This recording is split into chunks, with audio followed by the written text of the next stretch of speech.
This is Pet Life Radio. Let's talk pets.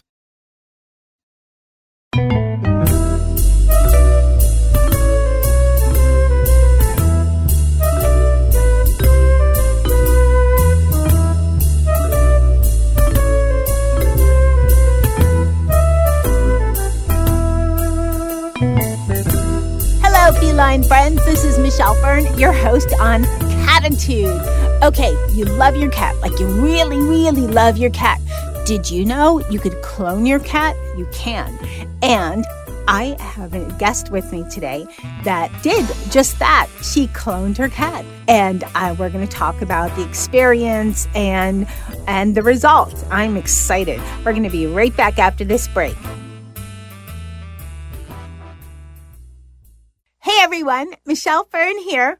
I have the perfect gift for Mother's Day for your mom, your grandma, your mother-in-law, your great-grandma, your aunt, or just, hey, any loved one. You know, I can't visit my mother-in-law as much as I'd like to, and that's why I love the Skylight Frame. It's a touchscreen photo frame that you can email photos to, and they appear in seconds, so my mother-in-law can see the pictures right away. Another thing I love about it is that it's easy to use because she is technology challenged and it's a little hard for her, kind of impossible for her to see pictures on her phone without one of us there to guide her. A brilliant woman, just has some challenges with technology. But, you know, even for those of us that don't, it's hard to stay in touch these days because many of us are living in all different places of the country or the globe, and this is a great way to stay in touch. Another great thing is that multiple people can send pictures to the frame. So, say if it's my mother-in-law, she can see pictures from her grandson, from her daughter, her son, from me, from friends of hers, anyone. They just have to email it to her and it pops up right away.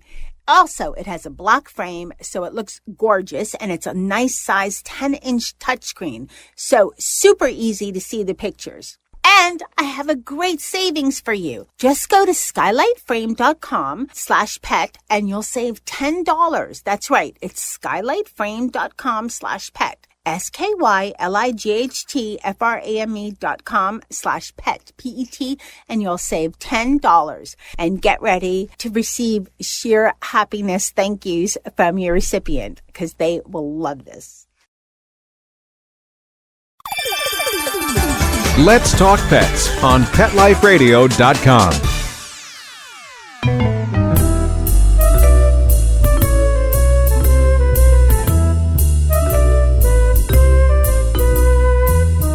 Welcome back, everyone. I'd like to introduce you to Rodi Dwork. Did I say that right, Rodi? Yes, you did. Oh, yay. Okay, and you are the proud cat parent of 2 cloned kitties, right? I am. I'm very happy to. Okay, so you cloned your cat, Mr. Chips, who was a Siamese snowshoe mix. And that seems to be one of the most amazing cat mixes there could be because they're talkative, they're friendly, they have a great disposition, good health. But besides... they're amazing. Right? They're absolutely amazing.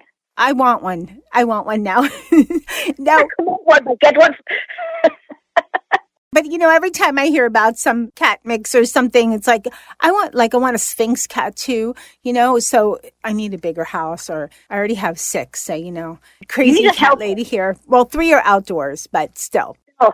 Anyway, so not too crazy. So you cloned your Siamese snowshoe mix, Mr. Chips. Let's start from the beginning. What made you decide, besides, of course, there's some obvious things, but you know, who wants to, you know, lose their kitty? You know, you want to have your kitty forever, but what other reasons made you decide to clone your cat? He was an amazing cat. He was a rescue. And from the very first time that we locked eyes, I was in love with him. I just knew he was something special. He was a mischief maker. But more than that, because of his outgoing personality, he was very easy to train on a leash. He would love to run out, and I would say, okay, you want to go out of the house, then you have to put on a leash. And I put a leash on him, and he just started walking. There was no dragging. There was nothing. It was like, oh, yay, I have freedom, and I can do what I want. And I started walking him, and then when my mother-in-law, she went through some chemotherapy, and we started taking him into the hospital for her to pet. And then he wanted to go to other rooms, and he kind of became a social cat. Yeah, like a support cat, maybe? Yes, exactly. Like people go into hospitals now with their dogs. Right. That's what I started doing with him to hospitals and to nursing homes. Oh, wonderful. And most people were very, very happy to see him. You know, and he would cuddle and he would stay with them, and then he would move on to the next person. And he was very docile, very friendly, and we kept doing that for a long, long time until he got to be too old. And unfortunately, he developed cancer like 3 years ago. It was inoperable, and my husband said, well, he is the most wonderful cat we've ever come across. You know, let's go ahead and clone him. You know, we have the means. Let's see what we can get. Rodi, let me ask you this. So I get it because you're describing Mr. Chips, and I thought, I'd like a clone of that cat. I mean, so a cat that could walk on a leash right away, that was so an emotional support cat, that was so friendly to all these people, and he gave back so much, you know? It's just an amazing little kitty. But what made you decide, had you heard about cloning before? And what made you decide, you know, rather than maybe have a journey with a different kind of a cat, different temperament, what made you decide to have go ahead and just say, oh, you know what, I'm gonna clone Mr. Chips because I don't want another one. He's the most perfect cat there ever was. It's not that I wasn't open to adoption. I mean, I did rescue another cat before the babies came along, but it was just the moment in time was perfect. Not so perfect. My husband was getting sicker, and he wanted somebody to be with him, like Mr. Chips used to be. And he wanted somebody, I mean, he's been in bed for several years now, and he's wanted somebody to be with him, you know, somebody that would cuddle with him and stay with him. And it was more from that, and we got the means to do that. Well, that sounds wonderful. And I am not going to stop adopting or rescuing. If I have the means and the ability to have more cats, I would, if they happen to cross my road, cross my path rather. So it's not that I am going to only have cloned cats. I don't mean to insinuate that. Just, like I had, before I was the crazy cat lady number, I don't know what, 1,000 mazillion, whatever. But I had dogs, and when mine passed, I thought, I wish I could have cloned her. She was great.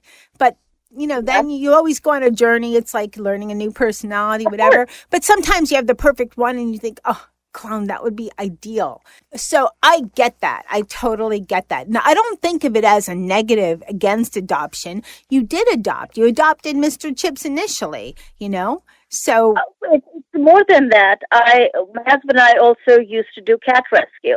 And something that we were also able to do was we used to take kittens, newborn kittens that had lost their mommy, and raise them with everything that it entailed to raise them to be adoptable. And then we worked with rescue groups to get them adopted out. Oh, well, that's wonderful. And also I used to be able to turn feral kittens into adoptable kittens.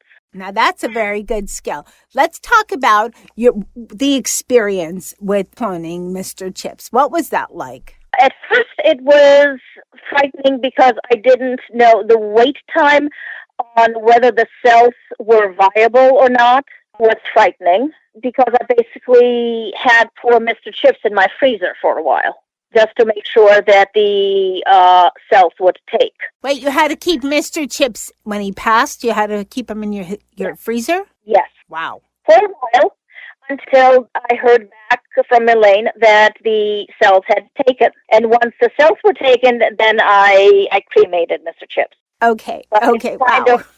This is my journey. Not everybody is going to do the same. Right. But I just wanted to make sure that we were going to get babies out of this. It's kind of You know what? I would have done the same thing because you want to be sure. And I'm kind of risk adverse. I would do the same thing. I would want to be sure, because otherwise you're gambling. And if they don't take, then you're out. Right. It's gone. We're going to take a short break and we're going to come back and we're going to talk about the result of the cloning. We'll be right back.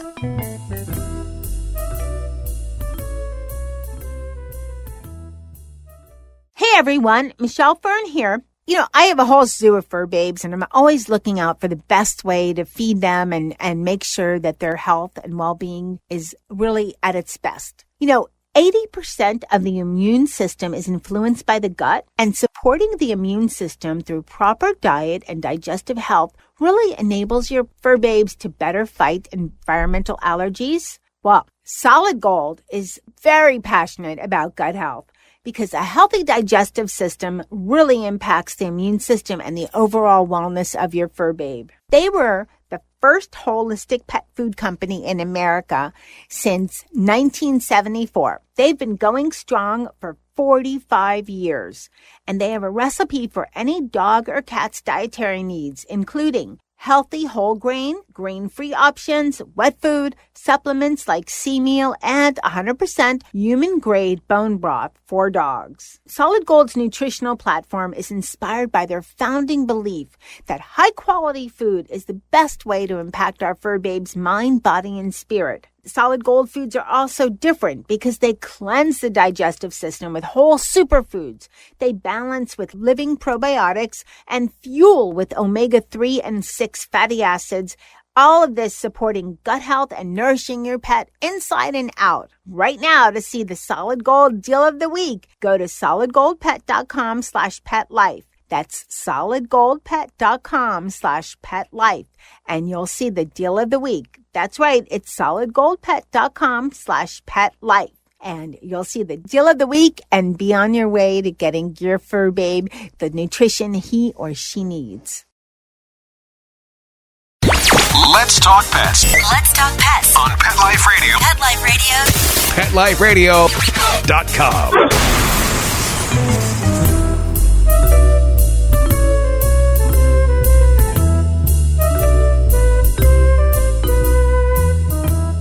Welcome back, everyone. We're talking to Rodi Dwork, and she is the proud pet parent of 2 clone kittens.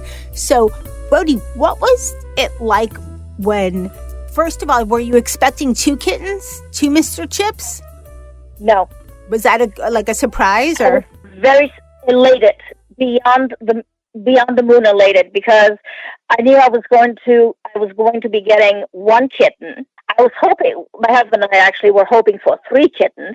And when we found out that there were 2 kittens, I was incredibly ecstatic. I mean, I can't tell you how happy I was. I was jumping around the house like a bloody fool, just screaming my head off that we had 2. But the true beauty of it was when I found out that they both shared one particular trait of Mr. Chips that really endeared him to me, and that was he had a goatee. He had a little white goatee, and both kittens have that. And it's not off center, it's just perfectly in the center like he had it.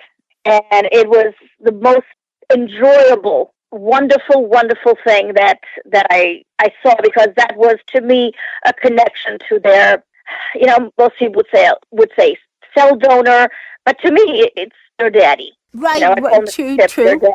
Okay, so we have Mr. Chips who passed, and you have 2 clone kitties, Mr. Chips Jr., and the other one is Sugar, right? Right. Okay, and they have the goatee, so do the rest of them look like little miniature Mr. Chips? Yes. Exactly? Yes, they do.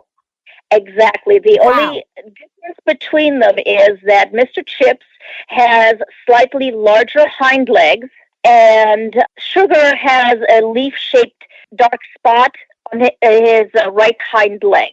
But other than that, they're exactly the same. And what about in temperament? Chippy Jr. or whatever, Junior, he is very daring, like his daddy. Very daring. He is a climber, absolute climber. I have a picture of Mr. Chips when he jumped up on a speaker that I had mounted over a door. He somehow managed to jump up above the door on the speaker. And I have seen Chippy Jr. jump from his playpen on top of the vitrine trying to get at the fan blade in the ceiling. Oh, wow. It's amazing what they do sometimes. They're absolutely adventurous, fearless, just like Mr. Chips, absolutely fearless. And Sugar is slightly sweeter than Chippy Jr. Chippy Jr. is constantly on the go. But the beauty of it is, of the two of them, that they're such twins that they follow each other. They talk to each other from across the room. Oh, wow. You know, they call each other over. They're very talkative to each other. You know, and they constantly wrestle. They're constantly sleeping in each other's arms, curled up around each other. They're wonderful. What would you say to someone who's thinking about cloning their cat? First of all, I would have them think seriously about their age. And that is, if you are in your late 80s, 60s, or you have a bad health track, think about it, because you're going to be dealing with kittens. Kittens will get into anything. So think about whether you have the stamina for it. If you have the stamina for it and you have the means for it, then by all means go ahead. If the animal really meant so much to you that you want to have another go around, then go for it.